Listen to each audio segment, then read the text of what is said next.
नमस्कार दोस्तों, एक बार फिर से आपका स्वागत है target with Goswami YouTube channel में। मैं सुनील गोस्वामी आशा करता हूँ आप सब अच्छे होंगे, कुशल मंगल होंगे। इस वीडियो के अंदर हम जो हमारा जीके जीएस का जो कोर्स चल रहा है, जिसके अंदर हम 5000 प्लस MCQ कर रहे हैं, इसका मॉक टेस्ट नंबर 7 हम करने वाले हैं। बहुत ही महत्वपूर्ण क्वेश्चन इसमें समायोजित किए गए हैं जो आपके आने वाले जो एग्ज़ाम हैं, चाहे वो SSC CHSL है, CGL है, SSC GD है, जितने भी SSC रिलेटेड एग्ज़ाम होते हैं या फिर स्टेट के जितने भी पुलिस के एग्ज़ाम होते हैं, इन सब के लिए बहुत ही महत्वपूर्ण ये सीरीज है। अभी तक 6 मॉक टेस्ट मैं करवा चुका हूँ, तो वो वीडियोज आपने नहीं देखे हैं तो लिंक डिस्क्रिप्शन में है। सारे के सारे क्वेश्चन एग्ज़ाम में आए हुए और या आने की उनकी बहुत ज़्यादा संभावना है। ये ऐसे क्वेश्चन इसके अंदर आपको देखने को मिलेंगे। तो चलिए शुरू करते हैं। सिर्फ सोचने से कहाँ मिलती है मंजिलें, मुकाम हासिल करने के लिए निरंतर प्रयास जरूरी है। सिर्फ देखने से कब पूर्ण होते हैं सपने, सपनों को यथार्थ बनाने के लिए निरंतर अभ्यास जरूरी है। तो जितना आप अभ्यास करेंगे उतना ही जो है आपकी तैयारी को 4 चांद लग जाएंगे। तो चलिए देख लेते हैं। फर्स्ट क्वेश्चन है हमारा, भारत में पर्यावरण संरक्षण अधिनियम कब पारित किया गया? भारत में पर्यावरण संरक्षण अधिनियम कब पारित किया गया? 1980, 1982, 1986 या 1989 में? तो राइट आंसर हो जाएगा आपका 1986 में। देखिए, पर्यावरण संरक्षण अधिनियम संसद के द्वारा, जो हमारी पार्लियामेंट है, जो हमारी संसद है, इसने कब पारित किया? 1986 में। ठीक है, कब पारित किया? 1986 में। आर्टिकल 253, आर्टिकल 253 के तहत जो है पर्यावरण संरक्षण अधिनियम पारित किया गया। ठीक है, क्योंकि भोपाल गैस ट्रेजेडी हुई थी, उसके बाद ये पर्यावरण संरक्षण अधिनियम आया था। ठीक है, तो लागू कब हुआ ये भी आपसे पूछा जा सकता है। ये अधिनियम लागू कब हुआ? 1986 में लेके आए, लागू हुआ 19 नवंबर 1986 को। ठीक है, तो नोट कर लेना। निम्नलिखित में से कौन एक कृत्रिम परितंत्र है? सॉरी, देखिए, कृत्रिम परितंत्र की बात हो रही है। कृत्रिम पारिस्थितिकी तंत्र जो मनुष्य के द्वारा बनाए जाते हैं। जैसे क्या बनाते हैं? बांध बनाते हैं, गार्डन, उद्यान, बगीचे, ठीक है, चिड़ियाघर, पार्क। तो इनमें वन जो है पर्यावरण की देन है, समुंदर है वो हमारे जो है पहले से ही जैसे बने होते हैं, झील है। तो बगीचा यहाँ पर इसका राइट आंसर हो जाएगा, जो कृत्रिम रूप से तैयार किए गए हैं। जैसे हम पार्क तैयार करते हैं, चिड़ियाघर, बांध बनाते हैं, उद्यान बनाते हैं, तो ये आपका यहाँ पर राइट हो जाएगा। ठीक है, सॉरी। निम्नलिखित में से कौन सा सर्वाधिक ग्रीन हाउस इफेक्ट करती है? जलवाष्प, CO2 कार्बन डाइऑक्साइड, मीथेन या फिर ओजोन? बहुत इंपॉर्टेंट क्वेश्चन है।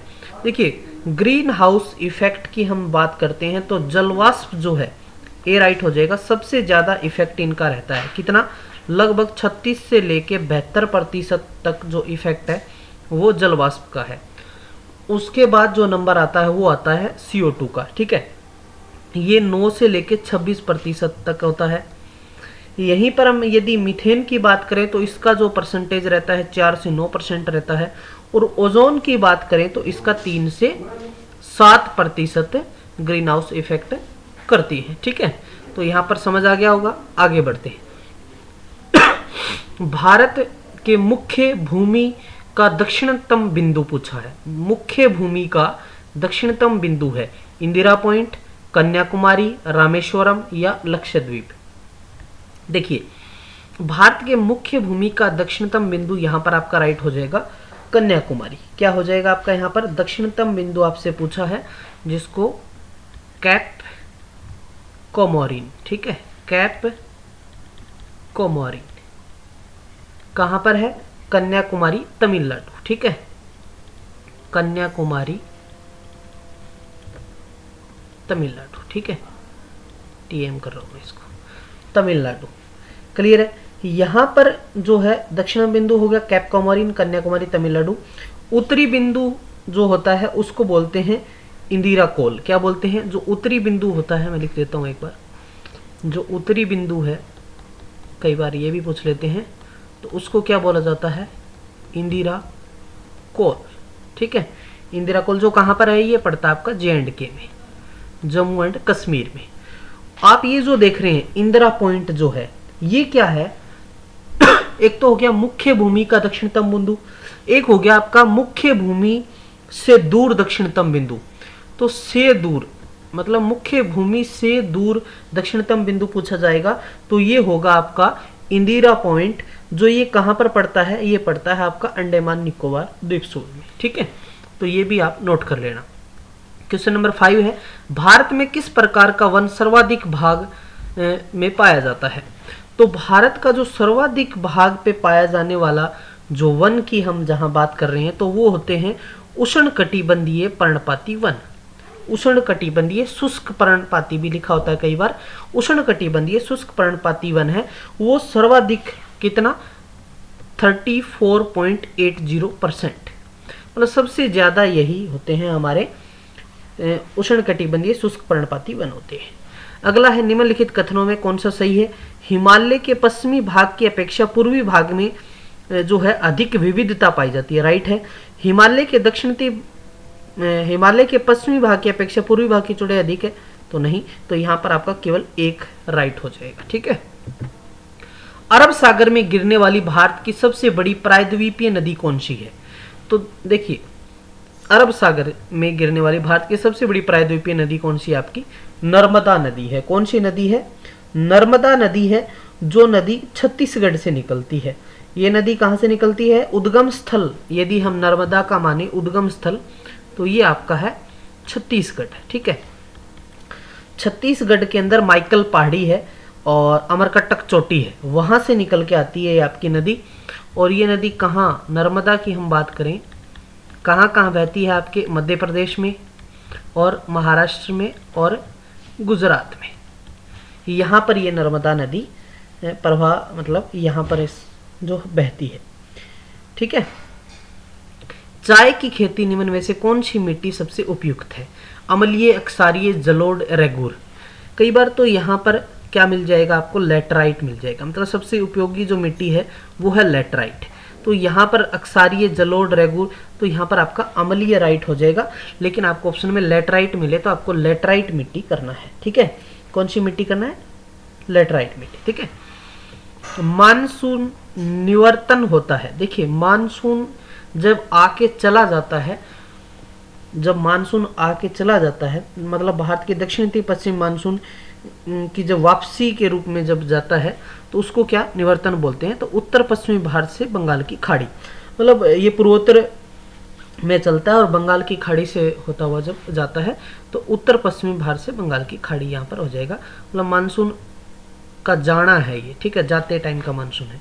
वेनेजुएला की राजधानी होती काराकस। ठीक है, वेनेजुएला की जो कैपिटल है वो काराकस है। ये दक्षिण अमेरिका में, दक्षिण अमेरिका जो महाद्वीप है उसमें एक देश है। और निकोलस मदुरो यहाँ के राष्ट्रपति हैं। ठीक है, वेनेजुएला के राष्ट्रपति बता देता हूँ मैं आपको कौन है? Nicolas Maduro, Nicolas Maduro. ठीक है, नोट कर लेना भाई। निम्नलिखित में कौन सा सुमेलित नहीं है? भारत में चक्रवात आते हैं, चीन टाइफून आता है, ऑस्ट्रेलिया में विली विली और अमेरिका, यहाँ पर आपका हो जाएगा ये सुमेलित नहीं है। ठीक है। कोरल रीफ या परवाल भित्ति मुख्यतः कहाँ पाई जाती है? कोरल रीफ या परवाल भित्ति मुख्यतः पाई जाती है करक एवं मकर रेखा के बीच में। ठीक है। सवर्ण समिति, देखिए सवर्ण सिंह समिति मतलब सरदार थे ये सवर्ण सिंह, जिनके नाम पे ये समिति थी, का संबंध किससे है? मूल अधिकारों से, नीति निर्देशक तत्वों से, मूल कर्तव्यों से, या मूल अधिकारों में मूल कर्तव्य से? तो राइट हो जाएगा मूल कर्तव्य, जो हमारे मौलिक कर्तव्य हैं उनसे जो है सवर्ण सिंह समिति का संबंध है। ये जो समिति है 1976 में ये समिति बनी थी। सवर्ण सिंह समिति कब बनी थी? 1976 में। तो मूल कर्तव्यों से या मौलिक कर्तव्य आपको ऑप्शन में मिल सकता है, इससे समिति है ये मौलिक कर्तव्यों के बारे में। न्यायोचित एवं मानवीय कार्य दशाओं तथा मातृत्व सहायता के लिए उपबंध संविधान के किस आर्टिकल में या किस अनुच्छेद में है?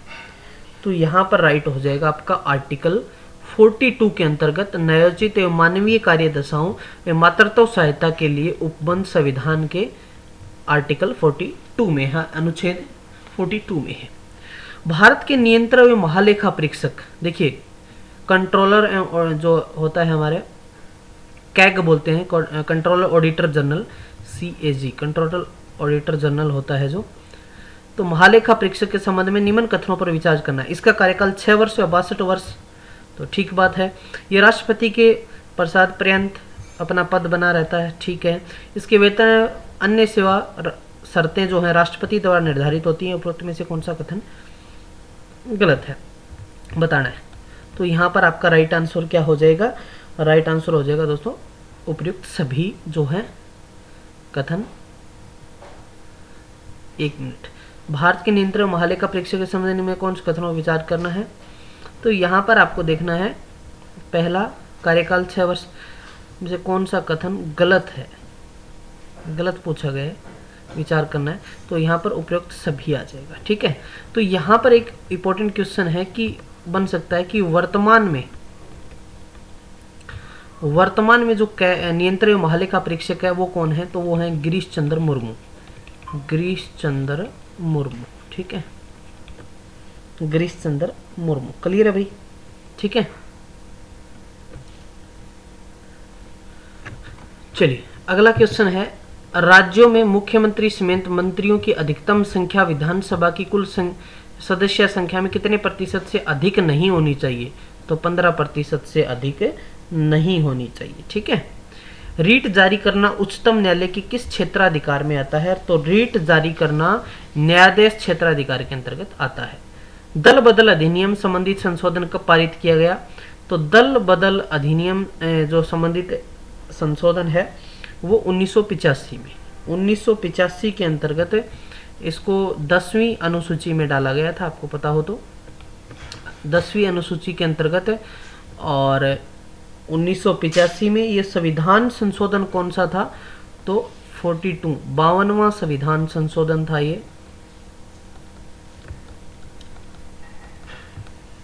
ठीक है। सर्वप्रथम प्रत्यक्ष चुनाव का प्रावधान निम्नलिखित में से किस अधिनियम द्वारा किया गया? देखिए सर्वप्रथम प्रत्यक्ष चुनाव का प्रावधान जो है भारत शासन अधिनियम 1919, भारत शासन अधिनियम जिसको क्या बोला गया था? मॉन्टेग्यू चेम्सफोर्ड सुधार भी बोला था जिसको, ठीक है। आगे देखो, प्रधानमंत्री का राष्ट्रपति को सूचनाएं प्रदान करने का संबंधित करते हुए क्या उल्लेख है? सूचनाएं प्रदान करना, प्रधानमंत्री का राष्ट्रपति को सूचनाएं प्रदान करने संबंधित यहाँ पर आपसे पूछा गया, तो राइट आंसर क्या होगा? आर्टिकल 78 होगा, ठीक है। 75 में क्या है? मतलब राष्ट्रपति प्रधानमंत्री को जो है नियुक्ति करता है। 75 में आपसे ये भी पूछा जा सकता है, ठीक है। क्लियर है भाई? चलो, निम्नलिखित में से कौन सा देश प्रातःकाल शांति की भूमि, लैंड ऑफ द मॉर्निंग काम के नाम से जाना जाता है? तो दक्षिण कोरिया। कौन सा जाना जाता है भाई? दक्षिण कोरिया, याद रह जाएगा, दक्षिण कोरिया। बहुत अच्छे पहाड़ वगैरह, ये इस तरह का पीस मेंटेन एरिया है। विश्व जल संरक्षण दिवस मनाया जाता है। तो देखिए 28 फरवरी को तो हम क्या मनाते हैं? विज्ञान दिवस के रूप में मनाया जाता है। 5 जून को इन्वायरमेंट डे होता है और 22 मार्च यहाँ पर हो जाएगा आपका विश्व जल संरक्षण दिवस हो जाएगा, ठीक है। कब से? 1993 से मनाया जा रहा है, ठीक है, याद रहेगा। चलो आगे देखो, स्वदेशी और बहिष्कार आंदोलन का अनुमोदन कांग्रेस के किस अधिवेशन में हुआ? तो ये था बनारस अधिवेशन 1905, बनारस अधिवेशन 1905, याद रहेगा, ठीक है। कांग्रेस की कार्यसमिति में भारत विभाजन का प्रस्ताव कब पारित किया गया? तो कांग्रेस की कार्यसमिति में भारत विभाजन का जो प्रस्ताव है वो 14 जून 1947 कांग्रेस की कार्यसमिति में भारत विभाजन का प्रस्ताव 14 जून 1947, और उसमें हम बात करें का अध्यक्ष थे राजेंद्र प्रसाद, जो भारत के पहले राष्ट्रपति बने राजेंद्र प्रसाद। संविधान सभा की प्रथम बैठक कब का आयोजन किस गवर्नर जनरल के द्वारा किया गया था? तो लॉर्ड वेवल, ठीक है, लॉर्ड वेवल, मतलब इसको आर्चीबोल्ड वेवल भी बोलते थे। जो इनका जो कार्यकाल था वो था 1943 से फैब 1947 तक, 21 फरवरी तक थे ये।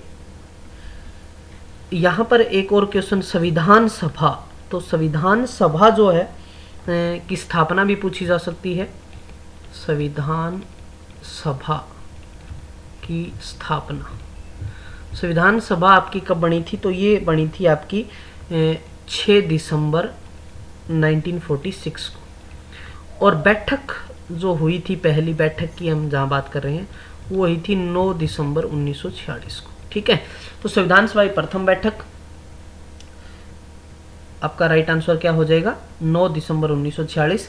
और यहाँ पर गवर्नर जनरल उस टाइम कौन थे? लॉर्ड वेवल थे।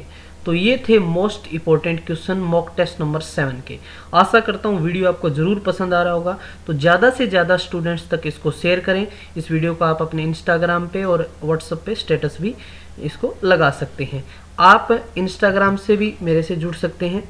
इंस्टाग्राम पे आप सर्च करेंगे GK बाय गोस्वामी सर। ठीक है, GK by Goswami sir Instagram पे जुड़ सकते हैं। और टेलीग्राम पे भी आप जुड़ सकते हैं। ठीक है, टेलीग्राम पे भी हमसे PDF के लिए जुड़ सकते हैं। लिंक आपको डिस्क्रिप्शन में मिल जाएगा, या फिर आप सर्च कर सकते हैं टारगेट विद गोस्वामी। ठीक है, तो मिलते हैं नेक्स्ट वीडियो में, तब तक के लिए धन्यवाद। जय हिंद, जय भारत।